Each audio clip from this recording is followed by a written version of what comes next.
Your Excellency, dear President Dr. Vella, dear Mrs. Vella, Your Excellency Ambassador Dr. Schuerib, dear Professor Ruffert, dear Dr. Pidun, dear students, guests and friends, ladies and gentlemen. On behalf of Humboldt-University at Berlin, I would like to warmly welcome you all to this year's first Humboldt speech on Europe. It is a great pleasure to greet you all as our guests here in our just recently reopened Senate Hall, as well as those watching via live stream. I would like to express my great thanks to you, President Vella, for coming. We are deeply honored that you accepted our university's invitation. The Humboldt speeches on Europe are among the university's most prominent and popular speeches. The first keynote being given by the former German Foreign Minister Joschka Fischer over 20 years ago. 50 high-ranking statesmen and women, political leaders, constitutional court judges, and financial experts from all over Europe have since followed our invitation and shared with us their view on the current state of our union and discussed it with our students. Because you, our students, are due to create the future of Europe together with your fellows all over our continent. You are indeed the next generation of Europeans. Today, President Vella joins the ranks of those speakers who addressed you. Our guest of honor serves since 2019 as the 10th President of the Republic of Malta. He looks back on a long and successful political career in the service of his country and the European Union. President Vella, for example, served as a long-time member of Parliament, as Deputy Prime Minister and as Minister for Foreign Affairs. And not to forget, he served his community as a doctor of medicine. But more importantly than the enumeration of various professional functions and public offices he exercised is the fact that as a politician and as a human being, he has shown constant commitment to democracy, division of powers, global social justice, a humane and solidary approach to migration, for inclusion and multiculturalism. He stood up early for climate change policies and the preservation of the natural environment. Last but not least, he has been a long-time admonisher for the need of disarmament. President Vella, it is a great pleasure to have you here today. The Humboldt-University has great interest in bringing the European Union forward and strengthening European values, which is reflected by our university's partaking in projects such as European Law School or Erasmus+. We are genuinely interested to hear the Maltese point of view, reflecting on the global order, especially with regard to Malta's membership in the United Nations Security Council and its chairmanship of the Organization for Security and Cooperation in Europe. I would also like to thank our sponsors and partners, Stiftung Mercator and the representation of the European Commission in Germany, for enabling us to carry out this event, and the Maltese Embassy for cooperation. President Vella, once again, we are deeply honored by your presence today. Welcome and merhaba at Humboldt-University.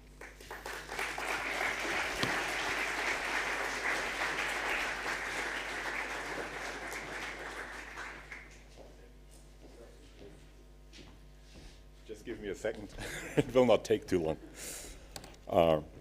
Excellency, our President of Republic of Malta, Mr. Vella, Excellency, First Lady of Republic of Malta, Mrs. Vella, Excellency, Mr.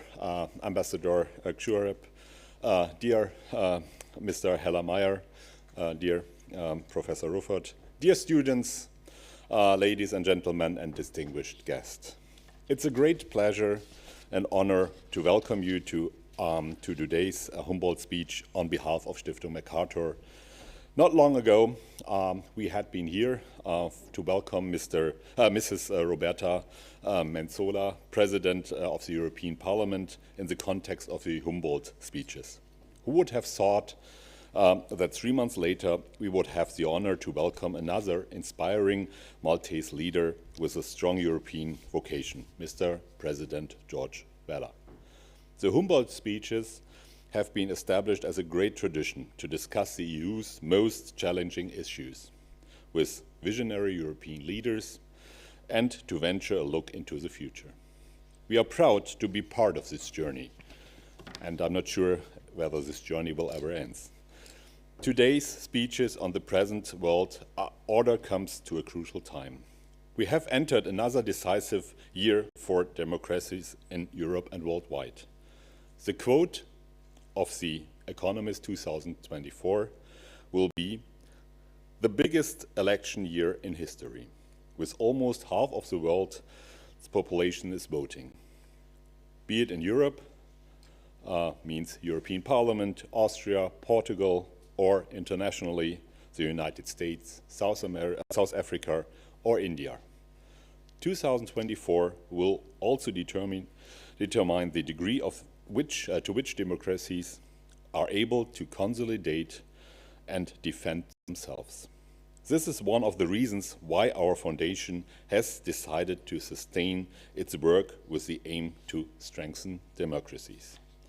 At Stiftung MacArthur, we believe that in an increasing multipolar world, Europe needs to be at the forefront in promoting a more inclusive world order. Be it in addressing climate change mitigation, driving forward a human-centered digital transformation, or in promoting participation and cohesion, and we want to help strengthening Europe's role in an increasing uncertain world through promoting foresight and providing science-based solutions.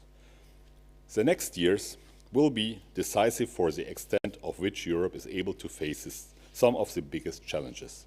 The way a newly elected European Commission will follow up on fundamental strategies such as the European Green Deal, the AI Act, or the Global Gateway. We will have major implications on our society, economy, supply chains, and European partners. At the same time, European leaders will need to find the answer to drive forward the European constitutional reform, as well as its enlargement policy and putting in place a just and humanitarian migration and asylum system. For all this objective, Malta is playing and will continue to play a fundamental role. Finally, Europe will also need to continue to act in unity towards authoritarian enemies. The fact that representatives of more than 60 countries met in Malta to address Ukrainians' fight against the Russian aggression last autumn is a proof of this unity. But there is still a long way to go. As these challenges won't be solved overnight, I am pleased that the Humboldt speeches brings together students who will be dealing with these challenges in the future, with visionary European leaders such as you, Mr. President. Now, the last few words to acknowledge all the participants and all the people who contribute to this excellent session. Therefore, I would like to thank the Waldstein Institute of the Humboldt-Universities for working towards these goals and for organizing today's speeches. Thank you also to the Embassy of the Republic of Malta in Berlin for their efforts in making this today event possible. Finally, my special thanks, for sure, of course, goes to you, Mr. President Vella. Thanks you for being here with us today, and now I'm pleased to listen to your speech. Thanks a lot.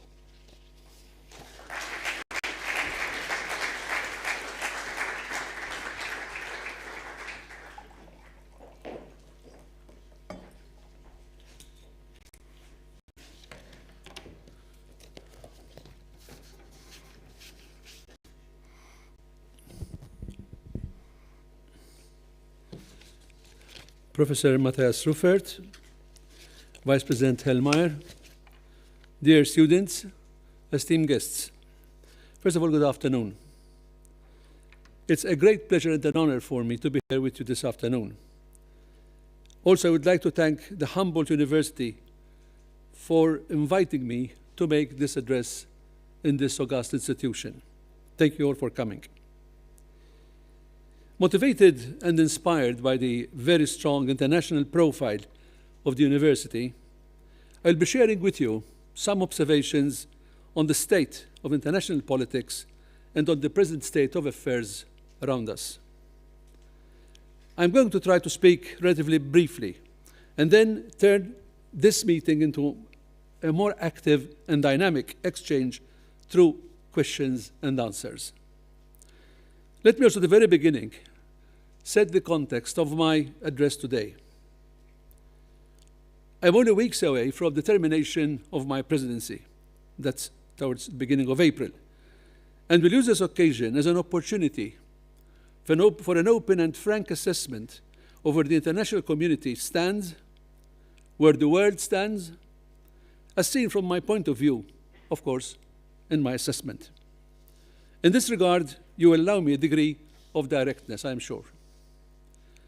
As a matter of fact, I wanted to begin the session by drawing out on some of my own personal experiences and memories from the past, some of which are very closely linked to the city of Berlin. In 1962, as a young medical student, I visited Germany for the first time, here in Berlin, on a medical student exchange program, spending a month studying at Charlottenburg Krankenhaus. This was an experience that marked both my professional vocation as well as my interest in international politics. The trip coincided with the first anniversary of the setting up of the Berlin Wall in August 1961. During the month I spent here as a student, besides touring West Berlin, I recall my frequent passage through Checkpoint Charlie, touring Alexanderplatz, and walking down Karl-Marx-Allee and Unter den Linden, then in East Berlin. The 17th of August in the evening, I was coming out of East Berlin when I got to know that two young building workers from East Berlin had made a dash to scale the Berlin Wall, obviously to flee into West Berlin. As you all know, one of them got safely into West Berlin, while 18-year-old Peter Fechter was left dying in no man's land after he had been shot in the back as he tried to escape and could not move. Later in the evening, we joined a massive demonstration in the Kurfürstendamm. These were profound and formative experiences. This experience, together with my first ever visit to Auschwitz concentration camp later on in 1964, helped instill in me a deeper appreciation of the value and respect for human life in all its forms, and the real meaning and value of freedom and democracy. I kept these memories with me as I continued to follow the dramatic developments that culminated in 1989 with the fall of the Berlin Wall. This historic moment marked the end of the Cold War and the beginning of what at that time promised to be the emergence of an age of great optimism.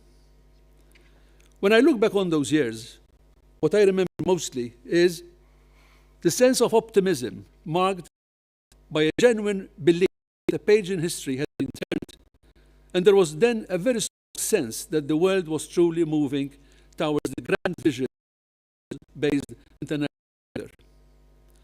We all yearned for democracy, human rights, for a free market economic model, and the eradication of poverty, for multilateral diplomacy, and for respect for the rule of law, the rule of international law. These were some of the things we really hoped would and could make a difference and bring peace to the world. In retrospect, I ask myself, were we naive to be so bold? If I use myself as an example, and honestly tell you that since 1899, my optimism regarding the state of the world dwindled more and more as the years went by. Let us focus on the present scenario. tensions among countries worldwide today are extremely high. Since 2 years, we are sadly experiencing war on European soil. We have devastating conflict in the Middle East. And we are also belonging to a multilateral system that is constantly being put to the test. We have a disastrous recurrent situation of coups and civil wars in the Sahel region in Africa, with new military juntas in the Central African Republic, in Mali, in Burkina Faso, recently in Sudan. We can also observe a pattern whereby all the Sahel countries are beginning to turn to Russian Wagner mercenaries to request support that they have been previously having from the West. So the question is, what has gone wrong? These are countries with huge unexploited natural resources, remaining eternally poor while spending billions on weaponry and ammunition. Stability reigns supreme in these countries. We should not forget the recent wars in Yemen and in Syria, and the continued fragmentation and internal divisions within and across Libya. As we profess to search for solutions, months and years are passing during which innocent lives continue to be lost day in and day out. They are the real victims. We cannot remain immune to the physical suffering and the psychological trauma that violence continues to cause millions, particularly innocent children. The vacant look in the eyes of shell-shocked children in war zones says it all. These pictures will haunt us for generations to come. I'm particularly sensitive to this humanitarian impact of war and the psychological consequences. These are not brushed away by physical reconstruction when the war is over. It takes generations to get over. This sensitivity could be because I was born in 1942 under very heavy bombing by Axis forces on Malta during World War II. The Malta of my childhood, then still part of the British Empire, was one of post-war destruction, of suffering, hunger, unemployment, and separation because of the heavy flows of emigration by family members to far-off lands like Australia or the United States in search of a decent living and a promising future. In wartime Malta, much as in today's realities, innocent civilians were caught up in this life and death struggle, forced to endure relentless bombardments and near starvation, while living for days and weeks on end in underground shelters dug out of live rock. This is the reality of war. Against this backdrop, the international community of the post-war era saw some of the most ambitious projects of multilateral institution building materialize. Most notable amongst these projects was the United Nations. I quote, to save succeeding generations from the scourge of war. These are among the first words of the United Nations Charter. I am sad to say that today, this sounds hollow. If we are to be honest with ourselves about this, we have to admit that we have often failed to translate aspirations into action, especially when and where it had been needed the most. Some may call this a negative judgment. I consider to be realistic, I consider this more of a realistic assessment. Two very topical examples provide us with ample proof. First, in the face of Russia's illegal and unjustified war of aggression against Ukraine, the international community, through its multilateral institutions, have proved to be helpless to end this aggression, and also regrettably unable to stop this complete disregard of international rules and the shirking of obligations. The same applies to the ongoing daily tragedy of Israel and Hamas and the scenes of utter despair and destruction reaching us from Gaza. What we are increasingly witnessing is a view of international politics where everyone is out for their own interests and throwing their weight around, mostly through military might. Security is seen as a zero-sum game. It's all competitive. You either win or you lose. As simple as that. There is no middle-of-the-road tolerance and peaceful coexistence, where cooperation and collaboration are essential. This leads us straight into a vicious security dilemma, where practically each side builds up its hard security to defend itself against the other. And by hard, I mean military. I mean weapons, arms, and ammunition. This cycle is further compounded with intensified arms production, procurement, and supplies, and made practically replaceable by the development of whole economies being dependent on military sales, the famous military-industrial complex. The uncontrolled flow of these weapons greatly undermines stability and the prospects of development around the world. Unless we somehow control this flow and sales, these weapons will continue to fuel armed conflict, fuel terrorism, and organized crime. Complete eradication is too much to hope for. However, we need to be much more vocal on this issue. I'm not alone in saying this amongst my other colleagues, European heads of state. For one, I have always found the position taken by President Frank-Walter Steinmeier, a colleague and friend whom I esteem profoundly, very close to mine, not only as presidents, but also when we served together as foreign ministers of our respective countries. The irony is that the major powers professing peace also happen to be the largest manufacturers and exporters of weapons and ammunition, with a very heavy economic reliance of their countries on this manufacture and export.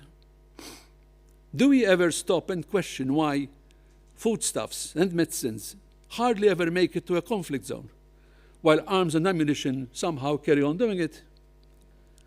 It is also evident that a number of arms control agreements are becoming obsolete, with major powers pulling out of them or completely ignoring them. The breakdown of these multilateral security regimes has become a serious problem and will only make matters worse in the years to come.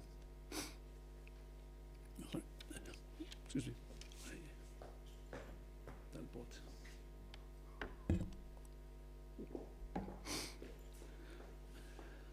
Let me premise that I am the first one to believe that the solutions to security challenges, be it in hard security or soft security, lie in diplomacy and negotiations, and nowhere else. These are the basic tenets of any functioning multilateral system, and peace, as we all know, is obtained not through the muzzle of the gun. It's through dialogue, it's through persuasion, and not through dictating or imposition. Coming as I do from a small, vulnerable island nation, where a very geostrategic location, and since time immemorial exposed to the whims of the great powers that constantly sought to assert their might in the seas around us, I fully appreciate the relevance of a multilateral system where countries are all equal, irrespective of the size, the wealth, and military strength. In this context of realpolitik, it is easy and very pertinent for me to answer the question on what role Malta played to carve for itself a place in the international community along the years while safeguarding its security. It comes as no surprise to you that Malta is no military, political, or economic giant, and the security tools at our disposal are rather limited, I would say very limited. Yet, we managed to identify and to nurture a principle that keeps us safe along the decades. We chose the path of neutrality. Following independence in 1964 and the status of republic in 1974, this led us to the final departure of all foreign forces from our country in 1979. And the declaration of neutrality was taken in the early 80s. This principle enshrined in our Constitution states that, and I quote, Malta is a neutral state actively pursuing peace, security, and social progress among all nations by adhering to a policy of non-alignment and refusing to participate in any military alliance." End of quote. While our neutrality was envisaged and formulated in a very different international setting during the early 80s, it clearly remains a very relevant tool in today's context. Malta's record thus far has amply shown that this status of neutrality, when properly exercised, is a valuable tool in the hands of those who work for justice and those who work for peace, in the hands of those who want to see agreement by peaceful and diplomatic means. We have subscribed to this vocation throughout the years in all the pertinent international and regional fora, with a vision that harbors no self-centered ambitions or interests beyond that of security. Even in the present turbulent circumstances, neutrality has not stopped us from being both vocal and active in taking strong and categorical stances. Referring once again to the wars in Ukraine and that between Israel and Hamas, where there was a need to condemn, we condemned. Where there was a need to defend, we defended. And when there was a need to impose sanctions, we imposed sanctions. Our most recent diplomatic success was achieved at the United Nations Security Council, where, as an elected member of the Council, Malta managed to gain support for Resolution 2712, that led, amongst other measures, to a brief pause in fighting between Israel and Hamas. Brief, but very telling as to what prospects exist if agreement were to last longer. It bears recalling that on this topic, the Security Council had not been able to agree on passing a resolution since 2016. Allow me to use this occasion to unreservedly condemn the killing of innocent people, irrespective of who the perpetrator is, while making my sincere plea to whoever wields the power to do so to stop the ongoing massacre of innocent people, particularly of children. I also underline the need for proportionality in any retaliation or conduct of hostilities as a cardinal principle of international humanitarian law. The scenes that are coming out of Gaza and the suffering of innocent civilians there go way beyond the acceptable parameters. I'm also concerned at how this war could spread elsewhere in the Middle East. I say this in view of the attacks on international commercial vessels in the Red Sea from Houthi-controlled areas in Yemen. This has been hugely disruptive to global trade and supply lines, exacerbating an already precarious situation to many economies across the world. Threats to our collective security also exist in various other forms. Suffice it to point out how dependent we have become on data cables lying on our seabeds. These form part of a very vulnerable maritime infrastructure that is itself very vulnerable to sabotage, as are our oil and gas supplies through pipelines.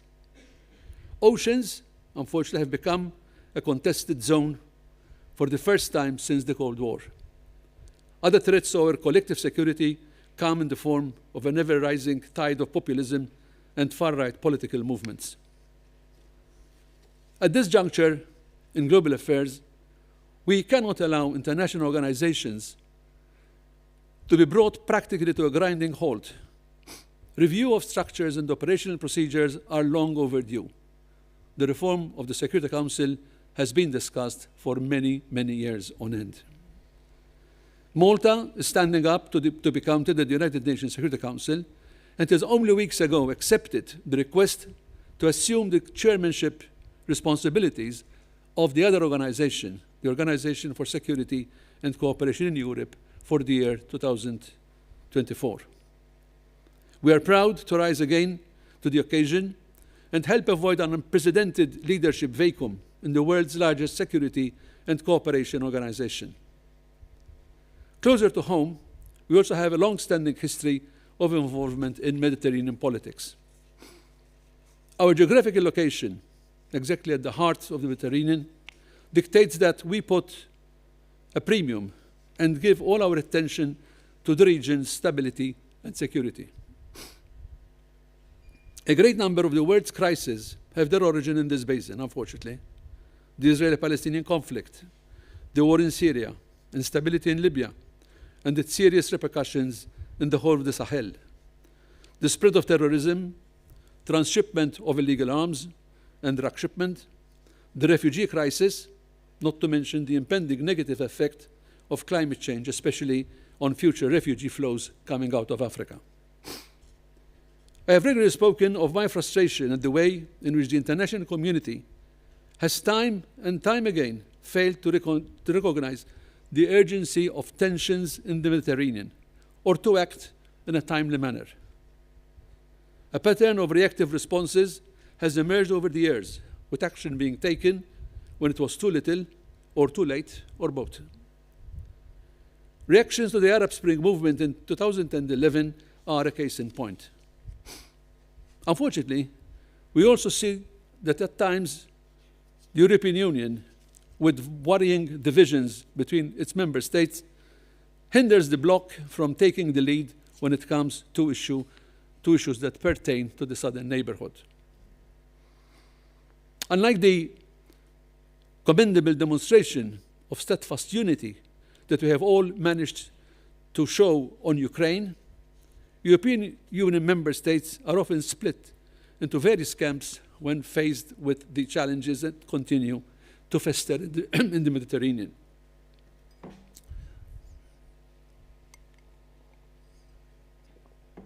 The same goes for the issue of migration, where strong differences between individual European member states is still evident, and risks are becoming more and more entrenched with the rise of populist discourse in various quarters.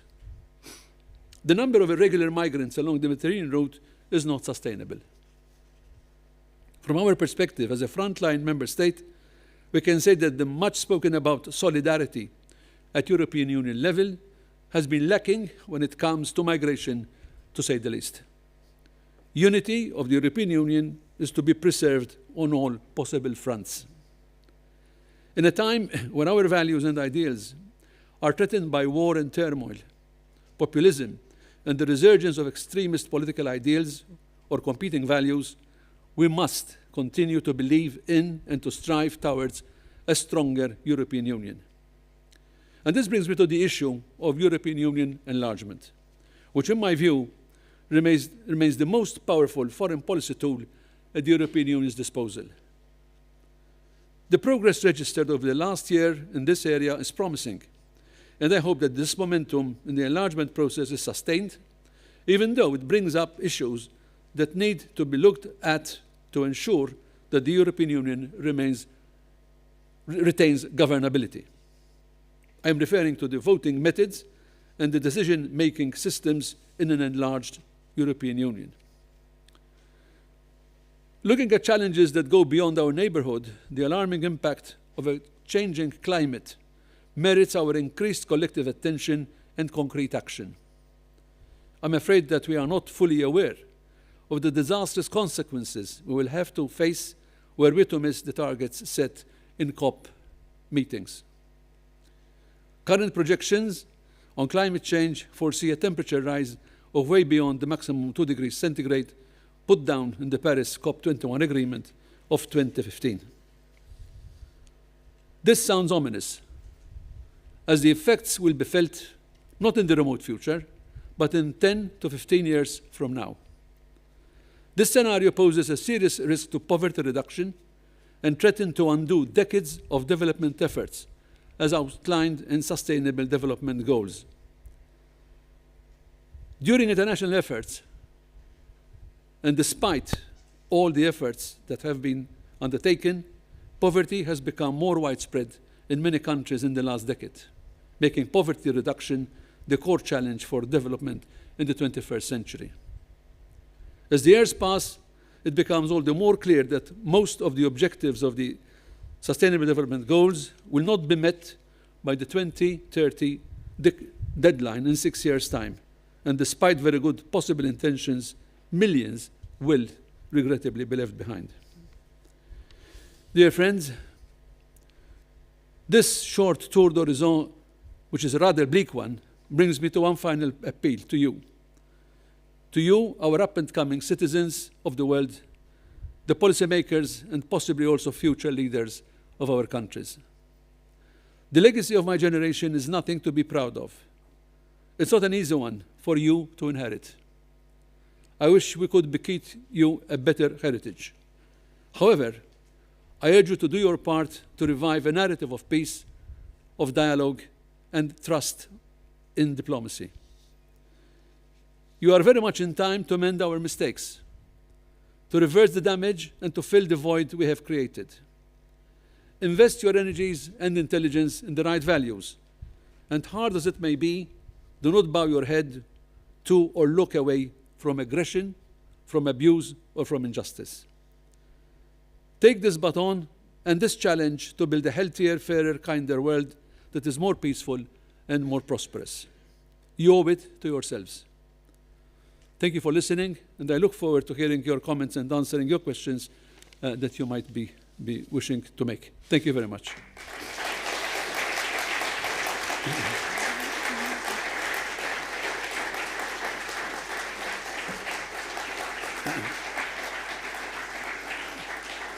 Do I stay here or? I guess you have to take the chair here. Okay.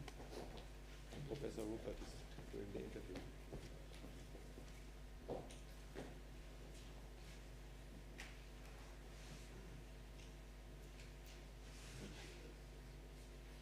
Thank you so much, Mr. President, for your very inspiring presentation.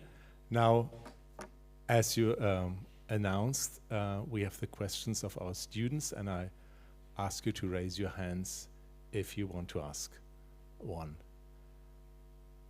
There's one student over there. Thank you. Mr. President, Your Excellency, you've talked about the neutral status of your country and the positive impact which it had on the development of your country, the country of Malta.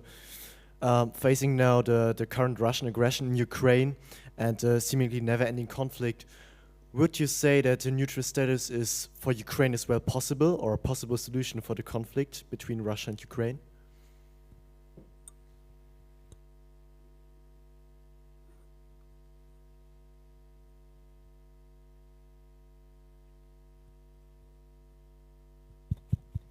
Okay. It might interest you to know that in 2014, when I was foreign minister attending the meetings of the Council of Ministers of the European Union, that was exactly the proposal I did way back. That I was completely in favor of asking Ukraine and Moldova and the Eastern European countries to come closer to the European Union, but falling short of becoming members of NATO for the time being. And I specifically said at that particular meeting that I would propose that Ukraine declares 10 to 15 years of neutrality after becoming a member of the European Union. Unfortunately, it was turned down. We heard this proposal again some months after the beginning of the war from the Russian side for a very short period, because then it was taken off the agenda. But I honestly believe that had this happened, things would have been different. Thank you very much for the very clear statement. There is a question over there, please, the gentleman with the glasses. Your Excellency, like most EU member state, Malta has recognized the UN-backed Government of National Accord in Libya, whereas other UN member states like France and Greece took the opposite course and chose to support the Tobruk-based government. Do you believe EU law should be changed to address divisions like this one?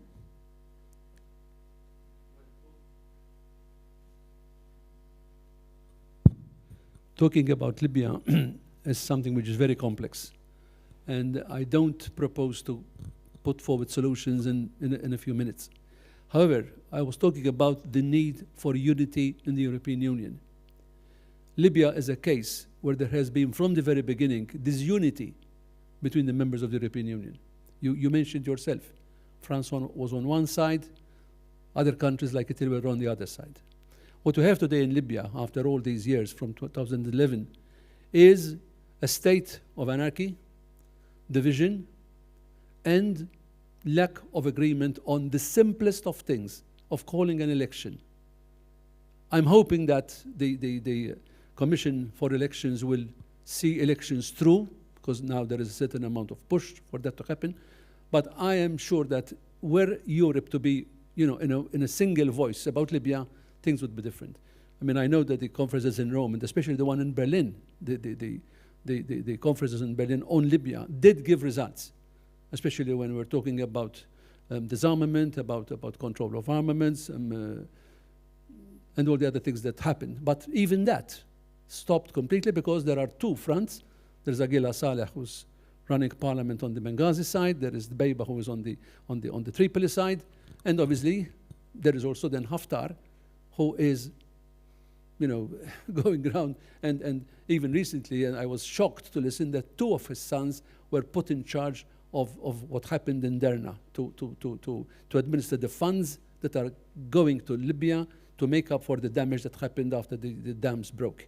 So Libya, I'm sorry to say, Libya is in a mess. I'm sorry to say this. There is a certain amount of trade going on with countries like France, like Malta, like Italy. Trade is going on. But politically, there is no solution in sight, absolutely. Thank you very much. I saw another gentleman, please. Yes.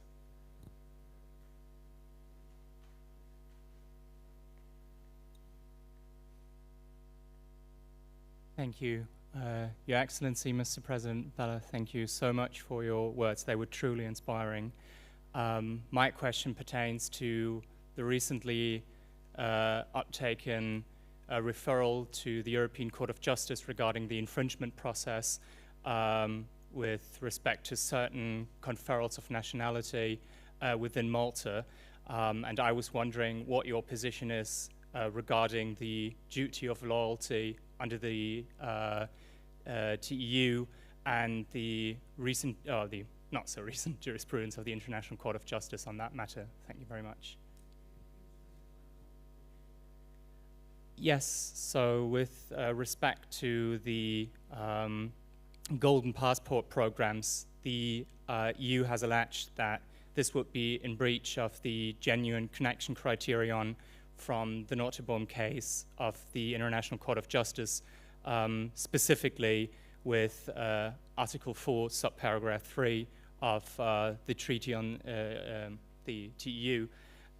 So what is your position or your government's position on that issue, and do you feel that the duty of loyalty is covering that aspect, or do you feel that this is unjustified?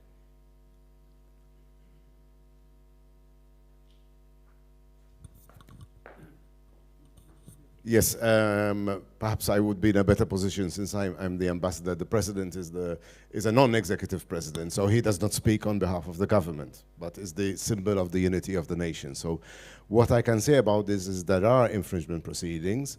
Malta fully adheres to the rule of law. We are awaiting. We have our position, which we feel is justified. We are arguing our position before the Court of Justice of the European Union. Once there is a judgment, we will see what the judgment is and bow our head to the judgment of the court. So we will fully adhere to what the court decides, and therefore remain fully compliant with what with the EU treaties and the EU legislation. Thank you. Yes, it is still subjudice. Thank you very much, Your Excellencies. I wish to add that for my students, for the students of my class, this is constitutional law in action, when different constitutional bodies have different competences, apparently. No, it has to be made clear. My position is not an executive president. Yes. I mean, there is government, that I don't interfere in what government does. Yeah. So the ambassador is representing government, and that's why he can speak up on that. Because I have my own opinions as well, but the German situation is not so far from this, I would say. That's it, yes. Okay, another question from this side of the room, please. Thank you so much for speaking here, Mr. President. My question pertains to the conflict in Israel. You talked about the fear of escalation, and I was wondering what you think of the military intervention led by America and France of bombing the Hutu rebellions who were inhibiting trade, and how can you stop that while not letting that conflict further escalate military-wise? Well, this is a very, very difficult situation that you're talking about, and I'm sure there are no easy solutions. One, we have to go by principles. And the principles I would advise is obviously, first of all, stopping military action. That is the most important thing. Besides that, there is diplomacy. And diplomacy, it does take time. It doesn't give immediate results, but at least it doesn't leave victims. I mean, you mentioned the Houthis attacking trade in the Red Sea. I mean, passage of merchandise through Suez Canal has dropped down to practically 30%. And that's going to have very bad effects on the prices of products and anything which comes through the Suez Canal to all the countries in the Mediterranean. So it is. On the other hand, it is obviously linked up to what's happening in Israel. That is for a fact.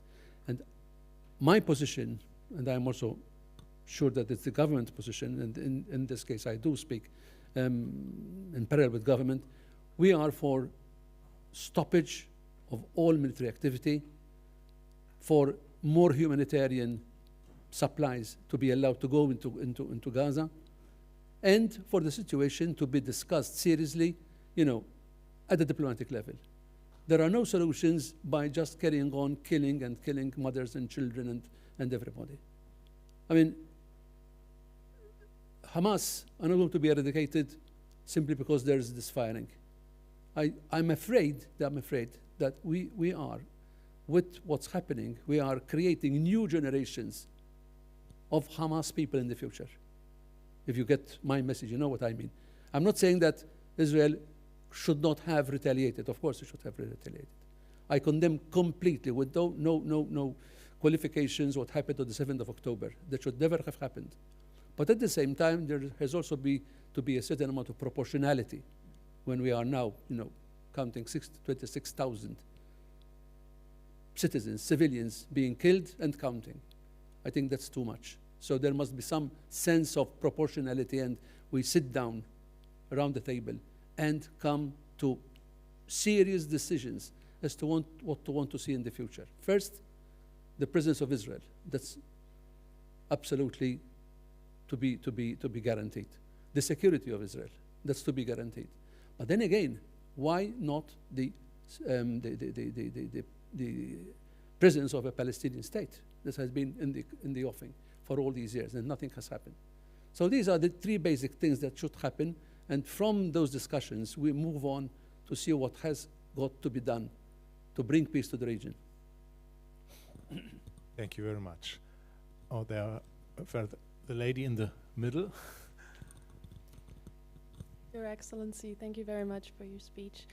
Now, I'm not too sure if you're the right person to address the question to now, but I was wondering, you mentioned in your speech we sanction when we need to sanction, and when the EU discussed sanctions on Russia, I remember that Malta had blocked some sanctions regarding ships and also lagged behind when it came to freezing assets, and I wanted to ask what the reasons for that were.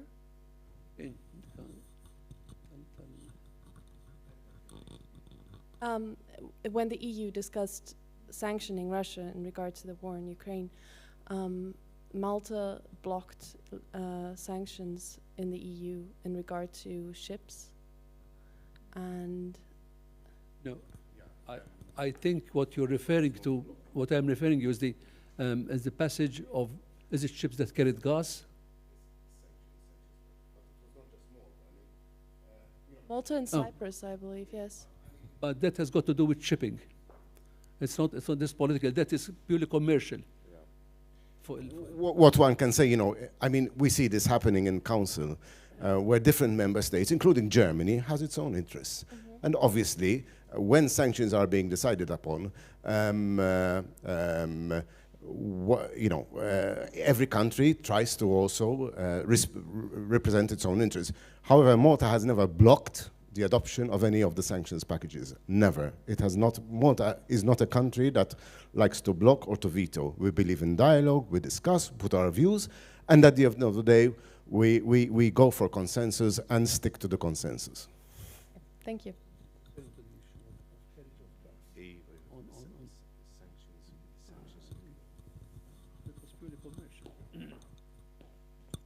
Thank you very much. Another question in the back part of the room. Hello, thank you, Mr. President, for your speech. Coming back to you inner European politics now. So you also talked about governability of Europe when you talked about the enlargement process. And my question to you would be, what do you think does Europe need in terms of being governable in the future when we are talking about the enlargement in the next 10 years maybe? And also addressing the democratic deficit of the European Parliament, because some proposals have in mind that they could mean strengthening of the European Parliament, for example. Do you support that?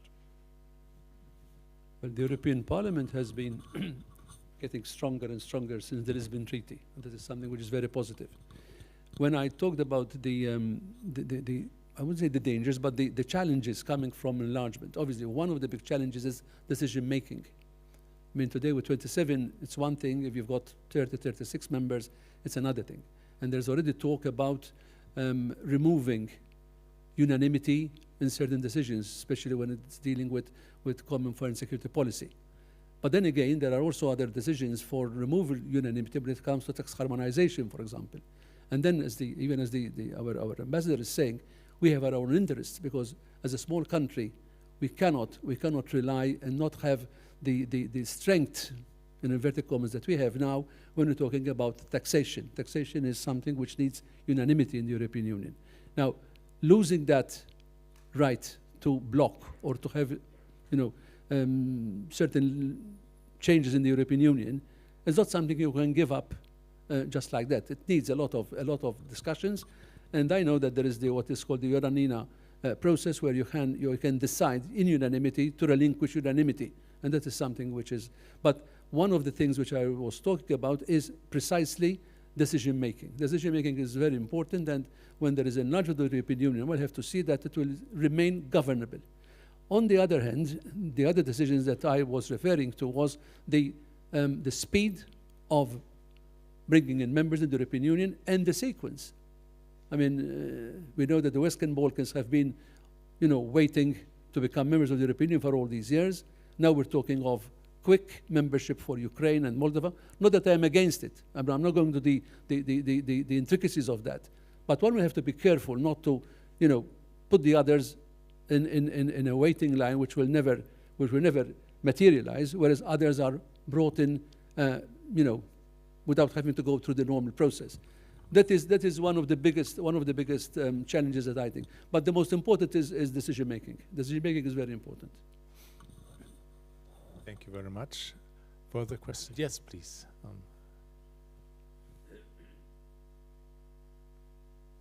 Mr. President, thank you very much for your speech. You mentioned the conflict in the Sahel regions, and you talked about more and more of those countries turning towards Russia for help. Do you believe that it might be because the European Union hasn't done enough in the past to prevent that?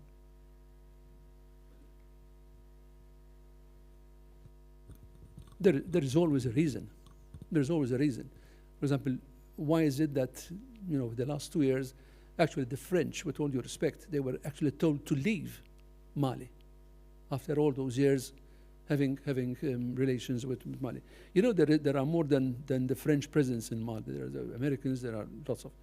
However, the trend is today, somehow, to do away with the relations with Western powers, and somehow they are being blinded by this Wagner group, which now is called the Afro group. It has changed names, and I think it's going to be stationed in somewhere in Libya. So we all know that even with the proliferation of arms that there was in Libya way back, was sent to the Sahel countries, and that was primarily the reason why there was the revolt in the northern Mali some years ago. The issue is, it's not for me to decide. I'm not on that competent to say this is the reason. But obviously there is always the old colonialist mentality that these countries always look at European Union countries that were once colonizers, and they've got lots and lots of things to say, unfortunately. So it could be many things, not just one item. It could be many issues brought together, and obviously then there is the interest, as we're saying, of Russia to fan lack of interest in these countries. Thank you very much, Mr. President. Further questions? I do not. Oh yes, there's a question there.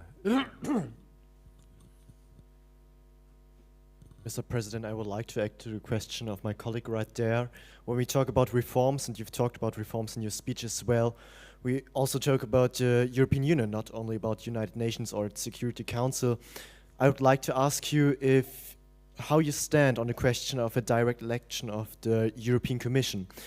It was proposed sometimes in the public regarding to the fact that it would add to the European process of unity and give the Commission some kind of legitimacy or some kind of more power regarding urgent political questions. How is your point or your standpoint on that? Such questions have got various answers. I mean, if one says, what's wrong with the Commission as it is now?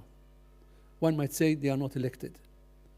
But Parliament is elected, and we all know that the Commission doesn't act, on its own speed. It has to pass everything through Parliament.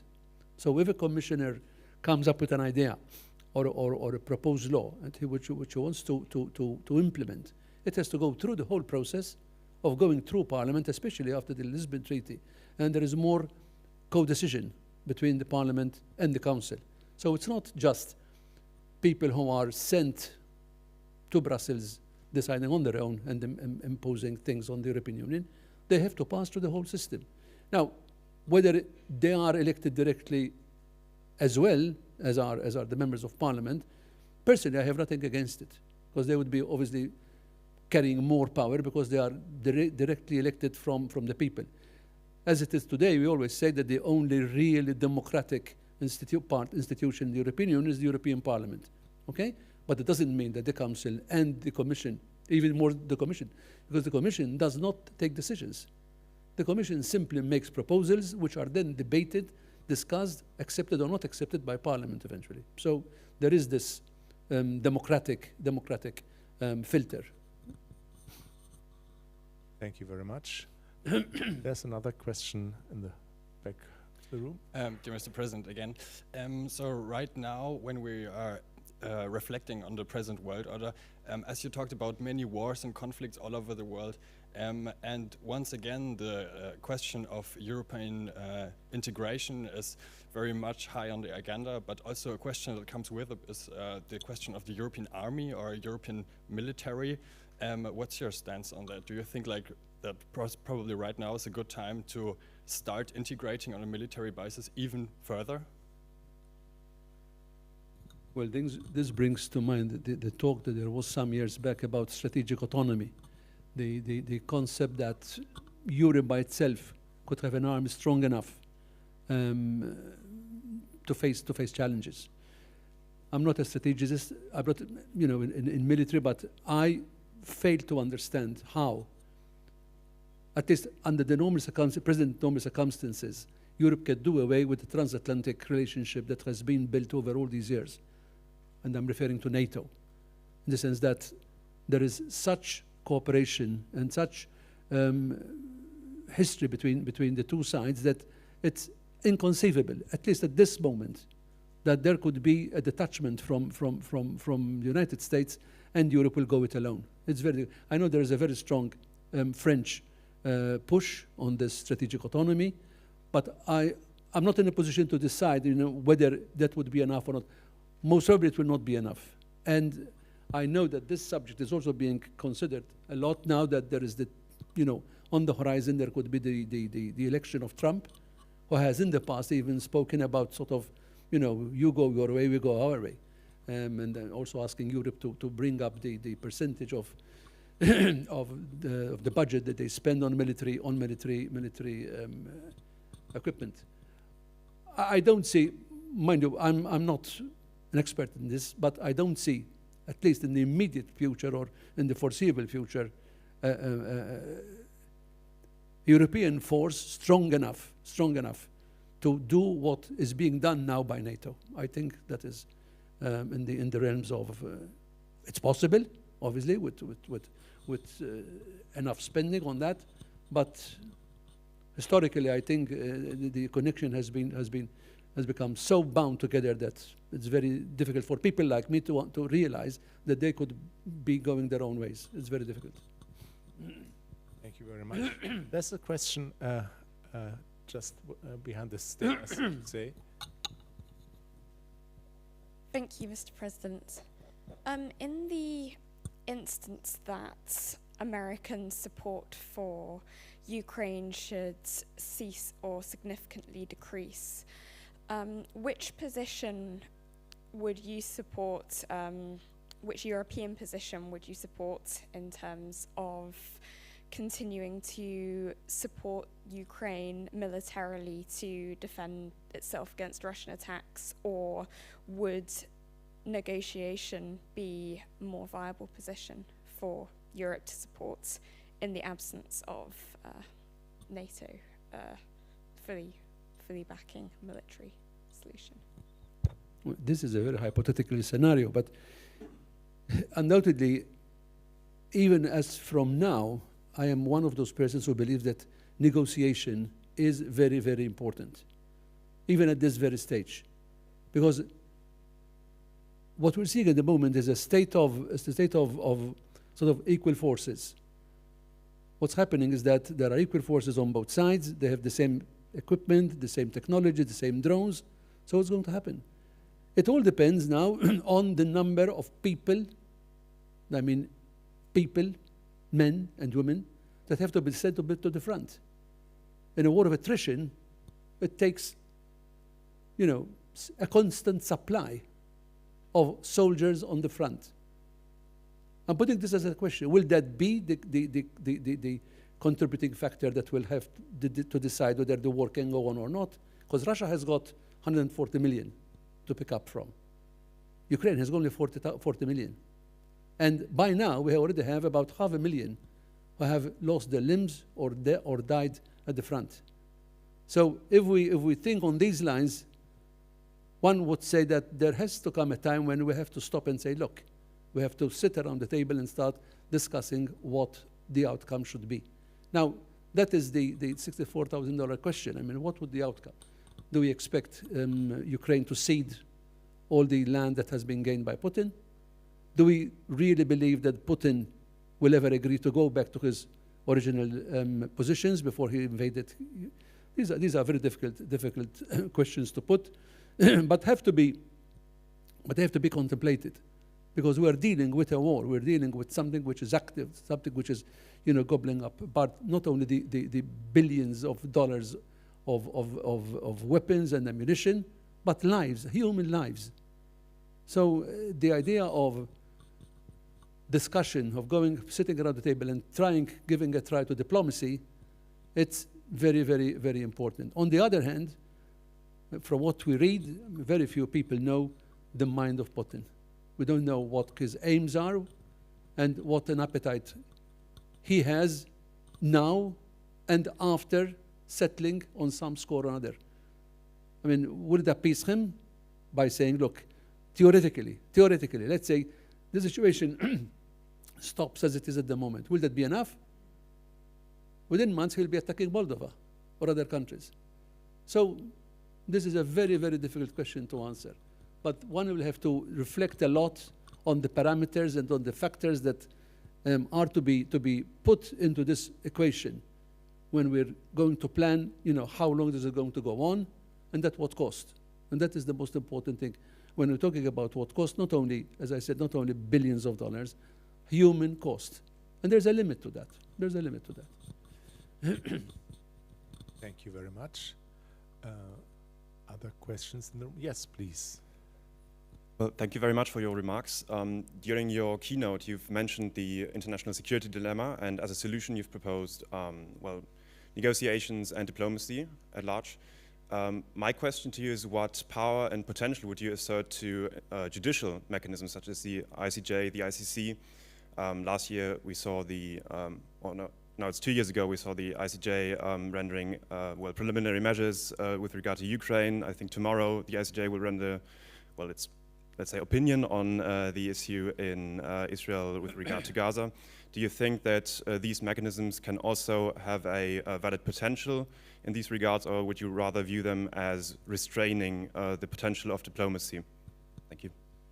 No, I don't think they restrain diplomacy. If anything, they help diplomacy. However, the point is that such institutions are as effective as the members of these institutions are ready to comply with the decisions of these institutions. Because if you say the ICC, I don't respect what the ICC is going to decide, I mean, it is as good as non-existing. The whole issue is that these international institutions then normally fall under the aegis of the United Nations Security Council. That's where then the ultimate decisions are taken. But even there, we have a problem, and as I said, I mean, we have been discussing reform of the Security Council for ages and ages and ages. Will it ever come? I don't know. From what has happened over these last years, in which I was not involved, but as foreign minister I used to be, even when we used to be in the General Assembly, we always had these meetings about the reform of the Security Council, but it never materialized. Various options, and as we said earlier, all countries have got their own interests. So it's very, very difficult to come to some sort of agreement that this world body will once again get the power and the influence that it used to have in the past.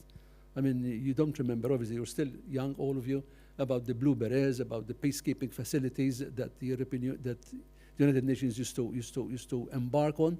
Today, they are hardly ever mentioned. I mean, we're mentioning Libya, we're mentioning Syria, we're mentioning the Houthis in Yemen. I mean, in the past, most probably there would have been blue berets being sent to control the situation. Today, it simply doesn't happen. So we are how shall I put it? We are on the brink of, I wouldn't say the collapse of these international organizations, but when you have international organizations like the ICC, for example, and then you get somebody telling you, I don't recognize the ICC. We've got the law of the sea. There are certain countries, they don't recognize the law of the sea. I mean, these are exceptions that then, I wouldn't say make the rule, but they deflect a lot from the strength of these institutions. Thank you very much. Yes, I also check whether people who have not already asked the question have one, but as there is nobody else, please, and there's some time left, you can go ahead. During your presidency, you have repeatedly met Pope Francis. Would you describe yourself as in agreement with the stances you took on immigration?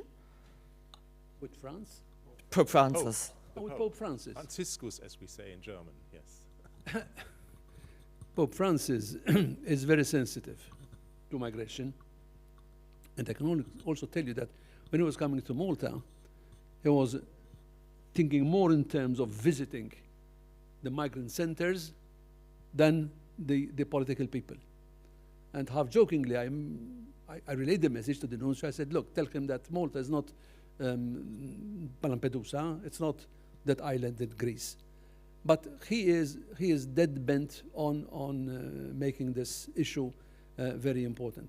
I agree with him in the sense that we should treat these people who are running away from poverty, running away from war, we should treat them as human beings to start with. And that's what we do. And I'm talking now as Malta. And we have been in this issue, not now. We have been in the beginning, 2000, 2001, 2002, when we were all alone, having everyday arrivals on our shores.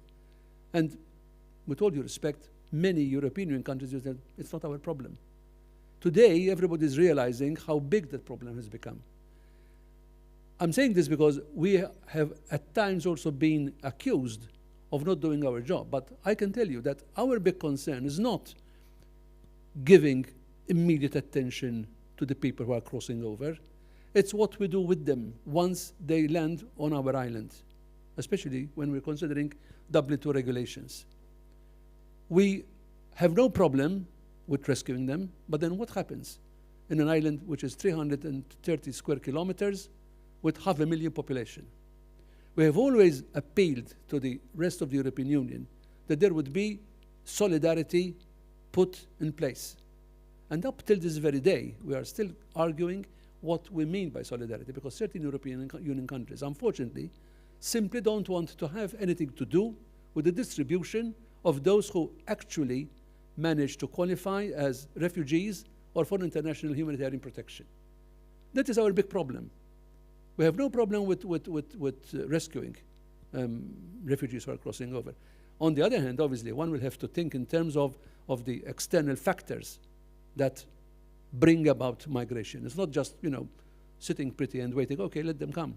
We have to be responsible to see why they are leaving and what we can do even as the European Union in their respective countries to keep them from leaving.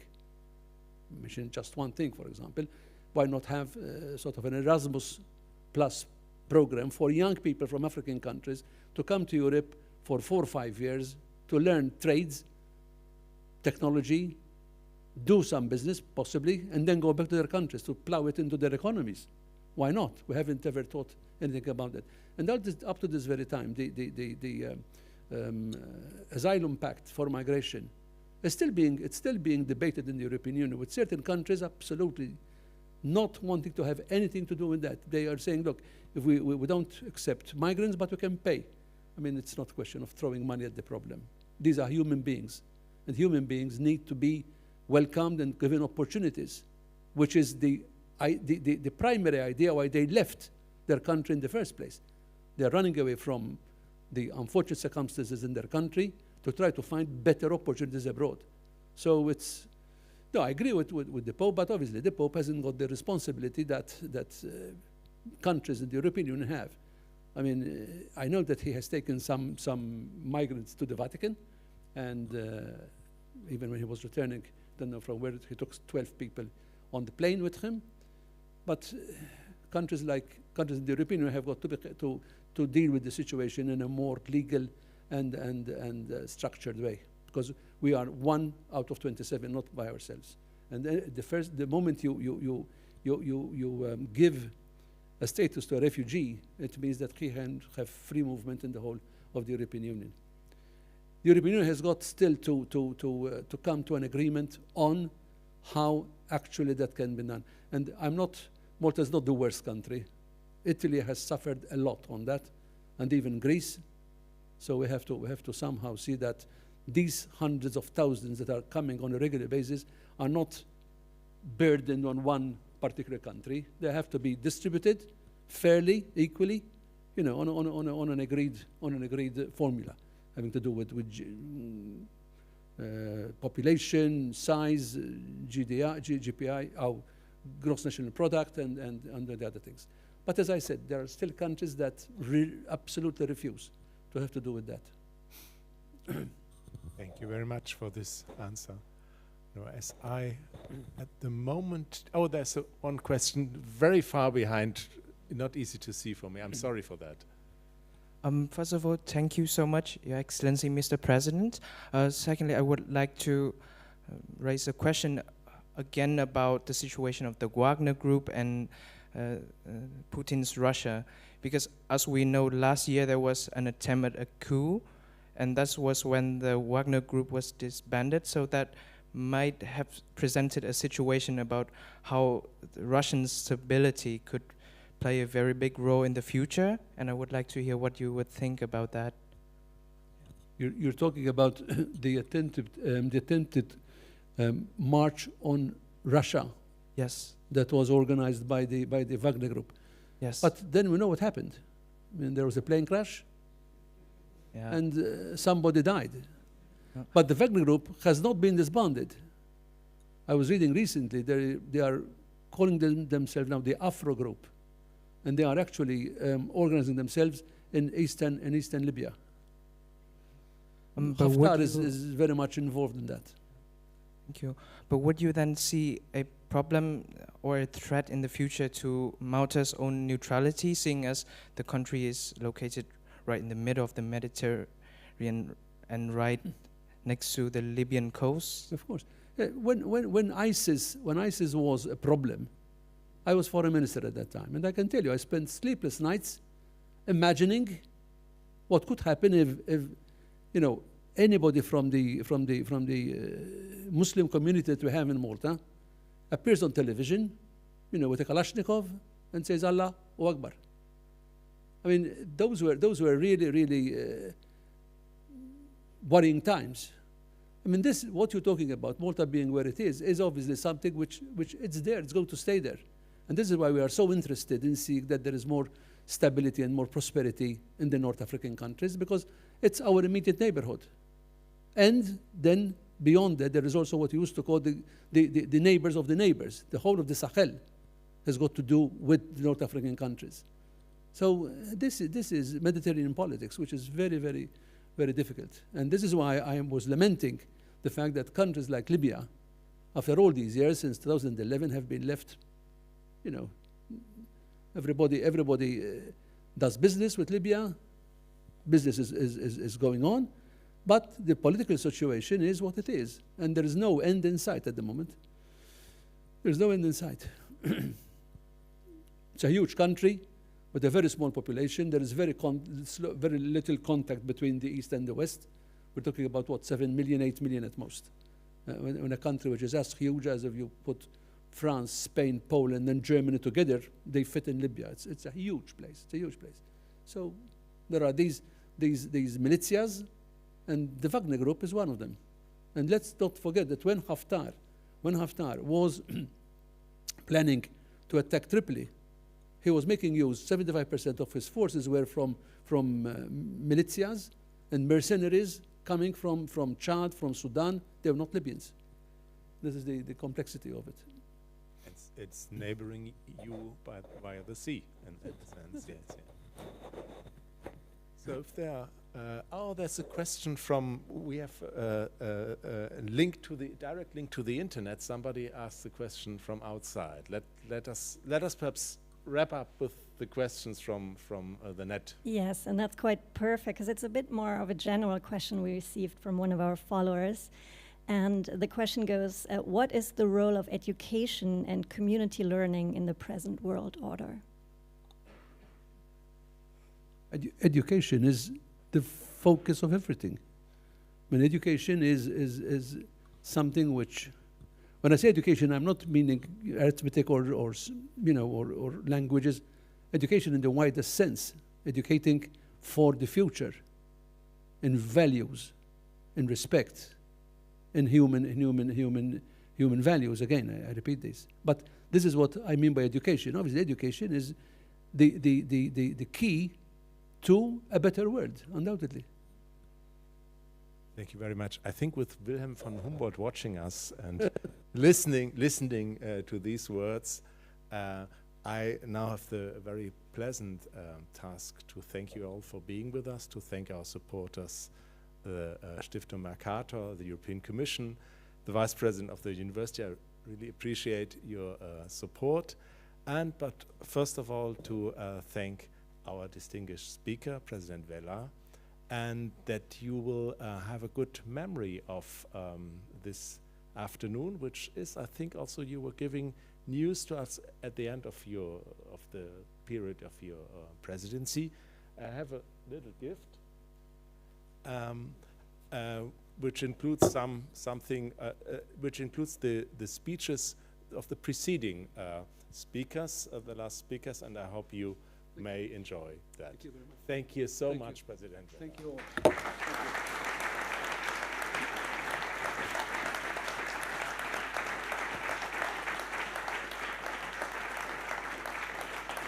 And if you so wish, without microphone, you can continue the talk with a drink and a little snack outside. Thank you. Thank you.